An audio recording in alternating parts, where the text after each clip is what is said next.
So today we're opening the files on a case that is just.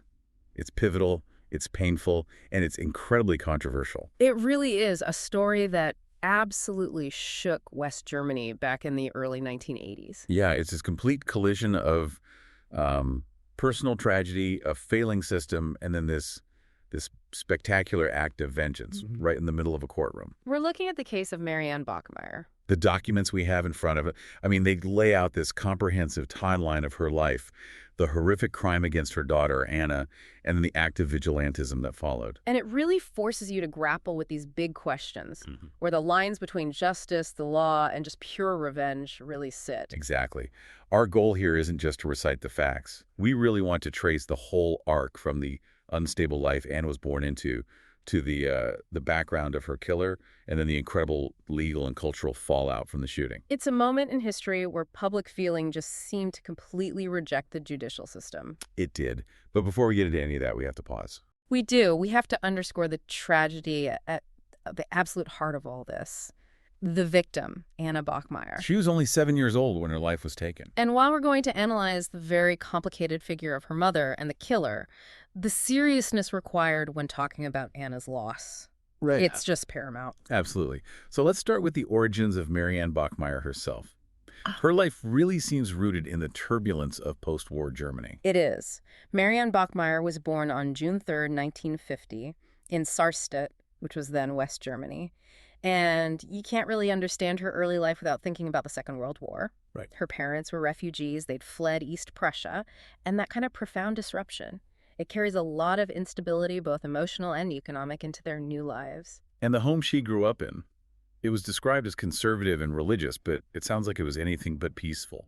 Not at all. It was a very difficult upbringing. A huge part of that turbulence was her father. The sources describe him as a classic authoritarian figure, but they give us one really crucial detail, a piece of historical context. Which is, He was a former member of the Waffen-SS. wow, that detail it's explosive. We're talking about the late 60s, early 70s when she's growing up. Exactly. The children of former Nazi members were dealing with this incredibly conflicted national identity. So how did that actually play out inside her home? Well, the documents say he was an aggressive figure and a heavy drinker. A dangerous combination. A very dangerous combination. An authoritarian, possibly traumatized man with the aggression fueled by alcohol. It made for a profoundly challenging home. And for that generation of kids, having a father who'd been in the SS, it just compounded all the normal difficulties of growing up. Sounds like a pressure cooker, which eventually it just had to erupt. It did. The parents divorced, her mother remarried, but things didn't really get better for Marianne. No. No, it actually got worse. She found her stepfather to be just as dictatorial. There was constant conflict. So she was just trading one authoritarian figure for another. Pretty much, and the tension got so bad that her mother eventually forced her out of the house. So by her mid-teens, she's essentially on her own. Completely on her own, rejected from this unstable home base. And this background, it sets the stage for a series of incredibly difficult choices she makes, especially around motherhood. Choices that would later be used against her in the court of public opinion. And this is where the story requires a lot of sensitivity. No. At just 16 years old, in 1966, she has her first child. 16. Yeah.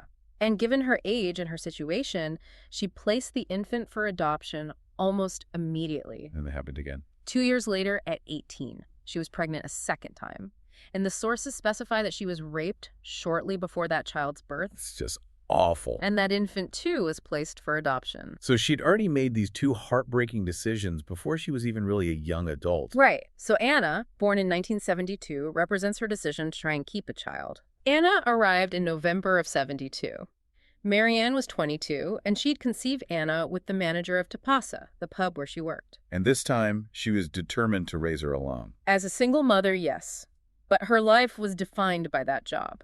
She was a barmaid, working late nights, which meant Anna's environment was, well, it was very atypical. And the sources are pretty clear about this, aren't they? The pub was basically Anna's playground. Her playground, and sometimes her bedroom, yeah.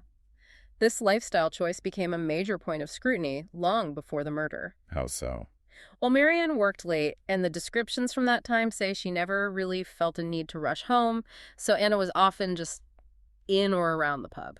And later documentaries really focused on that, didn't they? They did. In the mid-'80s, after the shooting, two documentaries, No Time for Tears and Anna's Mother, they really dug into this. They painted a picture of a mother who would sleep late into the day after her shifts. Leaving a 7-year-old girl to fend for herself. Essentially, yes. What did friends and people who knew them say about their life? About Anna? Friends always described Anna as a vibrant, energetic kid, which just makes what happened even more tragic. Of course. But they also confirmed she didn't have a conventional family life. They talked about her sleeping in corners of the bar while her mother socialized or partied. It sounds like Marianne treated her like a little adult. That's the exact phrase used. She expected a level of self-sufficiency that was just way beyond a 7-year-old. This detail adds so much complexity to how the public saw her later on. She's a mother who clearly loved her daughter, but she was also struggling. That's the critical nuance here. The sources confirm Marianne knew her lifestyle was problematic for a child. She was aware of it. Acutely aware, to the point that she had at one stage seriously considered putting Anna up for adoption as well. It shows this deep internal conflict, this whole background, the instability, the tough choices. This is the foundation for the horror that was about to unfold. And that unstable environment then leads directly to the events of May 1980. So let's shift our focus to the crime itself, and maybe more importantly, to the shocking history of the man who committed it. The day was May 5, 1980. Anna had an argument with her mother about something, and she decided to skip school. Just this seemingly minor act of childhood rebellion? But one that put her directly in the path of Klaus Grabowski, a 35-year-old local butcher. And the way they knew each other was so seemingly innocent. It was. The sources say Anna had visited Grabowski's home before. She went there to play with his cats. So there was a level of familiarity, a perceived trust. Which he seems to have exploited. On that day, he abducted her. He held her for several hours. And the details of what he did, as laid out in the sources, are just profoundly disturbing. He sexually assaulted Anna, and then he strangled her. The weapon he used was a pair of his fiancé's tights. unbelievable. Then he tried to hide what he'd done. He put her body in a cardboard box and left it on the shore of a canal. But the investigation was quick. He was caught almost immediately. He was. Thanks to his fiancée, she went to the police and turned him in. So the search was over? Yeah. But this just opened up a much bigger, much more devastating question about the failures of the justice system. A huge one. Because this is where the public outrage wasn't just about the crime itself, but the fact that it felt so predictable. Grabowski was already known to the system. Oh, yes. He was a known convicted sex offender. He'd previously been sentenced for the sexual abuse of 2 other girls. The other girls. And that history is the core reason for the societal fury. People immediately started asking why a man with this record was free to do this again. And central to this whole institutional failure is a specific medical and legal decision from a few years earlier. The castration. In 1976, he had voluntarily submitted to castration, which, for the public, should have been a safeguard. It should have been, but it wasn't. No, because the sources reveal this absolutely critical detail that became the single most inflammatory point of the entire case. And that is, Grabowski had subsequently undergone hormone treatment. He was trying to reverse the effects of the castration. wait, hold on. Let's really unpack that, because this is where the failure of the system comes into sharp focus. How could a convicted sex offender in 1970s West Germany be allowed to reverse a procedure he'd undergone to manage his own impulses? It points directly to this intersection of medical ethics and criminal justice policy at the time. Voluntary castration was a legally permissible, if radical, option for sex offenders. Okay. But the massive oversight wasn't the castration itself, it was the follow-up, or the lack of it. The system had no clear, enforceable way to stop an offender from seeking things like hormone therapy to specifically regain his libido. So the state basically gave him the autonomy to reverse the deterrent. That's exactly how the public saw it, a catastrophic failure of supervision. It suggested that once a sentence was served or a procedure was done, the state just washed its hands of the continuing risk. A risk that led directly to Anna's death. And the public immediately pointed to that failure as an enabling factor. Now, after his arrest, Grabowski's defense. It wasn't just self-serving, was it? It was an act of extreme malice against his victim. Precisely. He claimed that Anna had tried to extort money from him. A 7-year-old girl. He claimed she threatened to tell her mother about the abuse unless he paid her. He said his fear of going back to prison was what made him kill her. Trying to smear a child he'd just murdered, claiming she was capable of blackmail. It transformed a horrific crime into an absolute moral outrage. And that particular lie, Yeah. the idea that Anna was somehow to blame, that wasn't just inflammatory for the public. No. For Marianne Bachmeier, that was the final trigger. The ultimate insult. The combination of his known history, the horror of Anna's death, the system's failure, and now this attempt to destroy Anna's reputation. It created a level of maternal rage that, in her mind, could only be resolved one way. Through a brutal personal intervention, an intervention that took place in a courtroom, turning a moment of legal process into an unforgettable act of public revenge. The setting was the Lübeck District Court, room 157, March 6, 1981. It was the third day of Grabowski's trial. Exactly.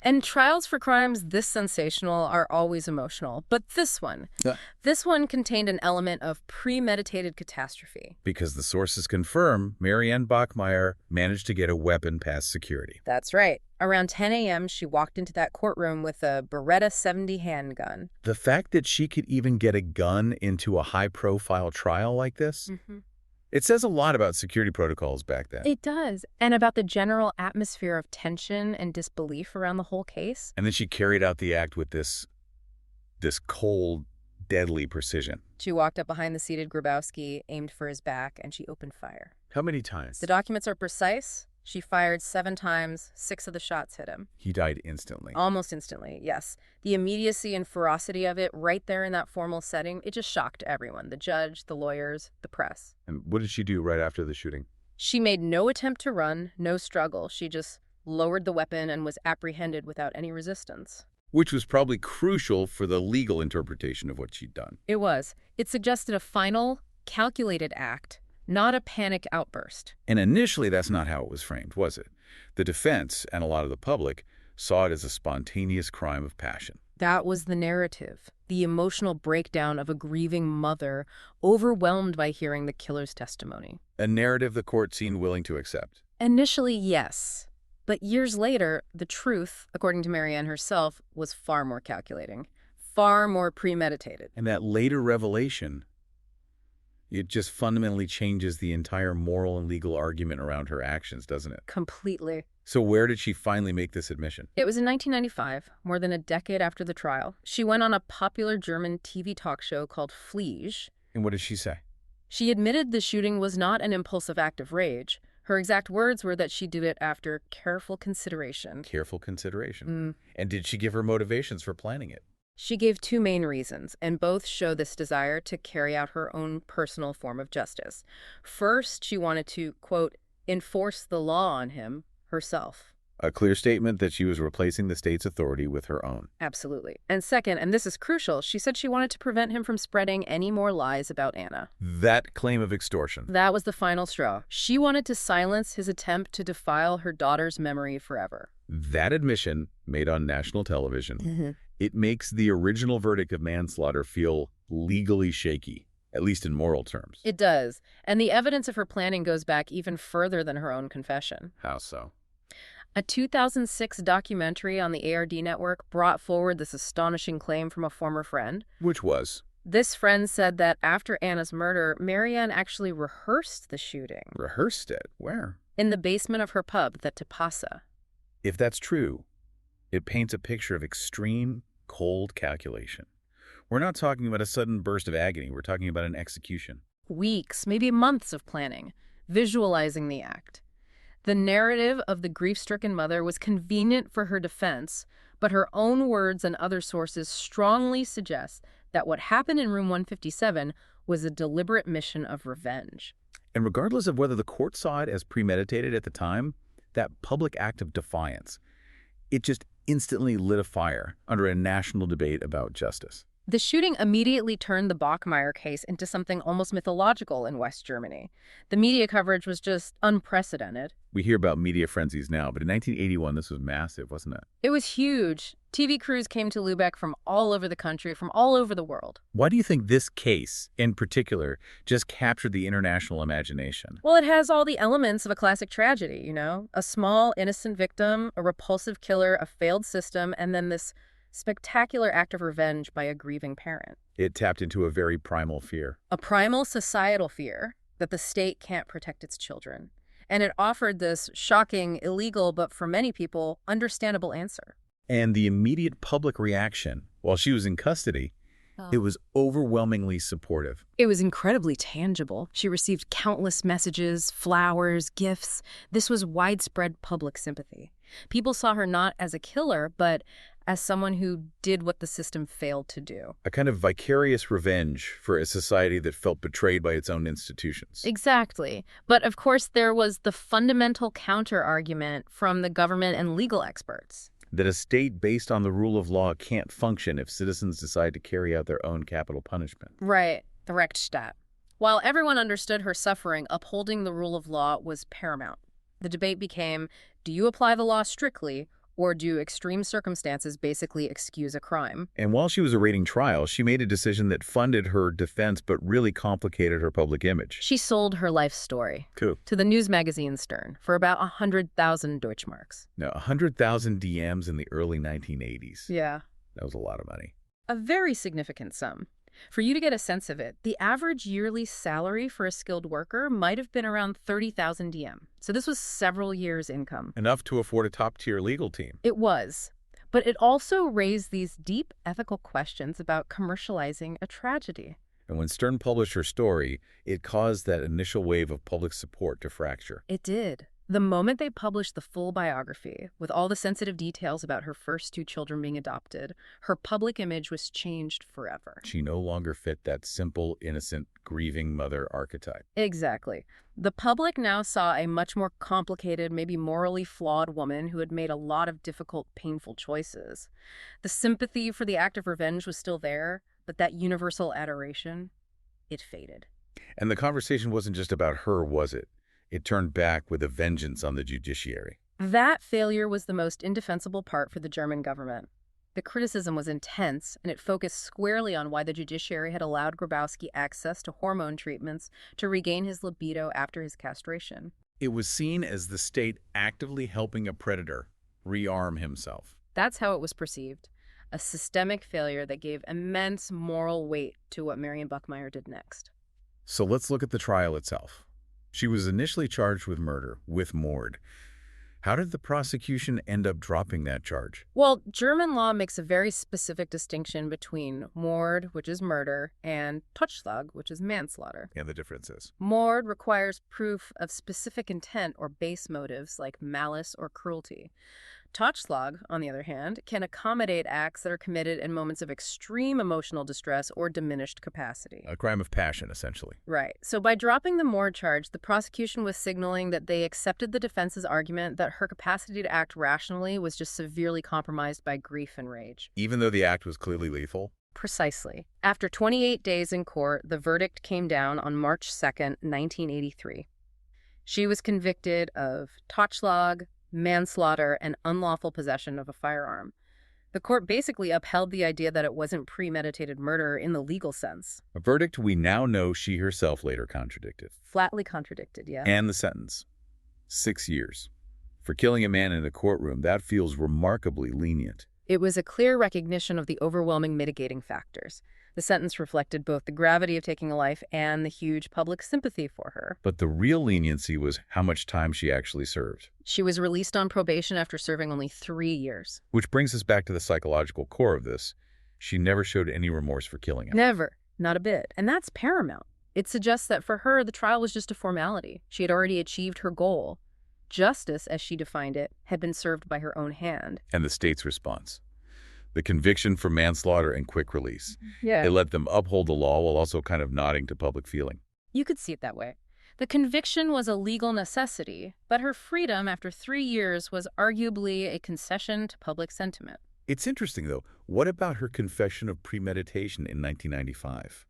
Why wasn't the case revisited? Legally, premeditation would make it mord. That's a key point, and it comes down to the legal principle of ne bis in idem, or double jeopardy. You can't be tried for the same crime twice. Exactly. Since she'd already been tried, convicted, and served her time for Totschlag, her later admission. While it was shocking, it couldn't legally change the verdict. It had historical and moral weight, but no further legal consequences for her. So after her release, she tried to build a new life, far away from Germany. She was released in 1985, and she tried to to move on. She married a teacher that same year. And that marriage took her very far away, didn't it? She was really trying to escape her past in Lubeck. She was. In 1988, they moved to Lagos, Nigeria. And Yes, they lived in a German expat camp where her husband taught at a German school. It was a very deliberate attempt to find anonymity to get away from the media scrutiny. But that didn't provide the stability she was looking for. It seems not. The marriage ended in divorce in 1990. After Nigeria, she moved again, and she found a new purpose in southern Europe. She went to Sicily. To Sicily, yes.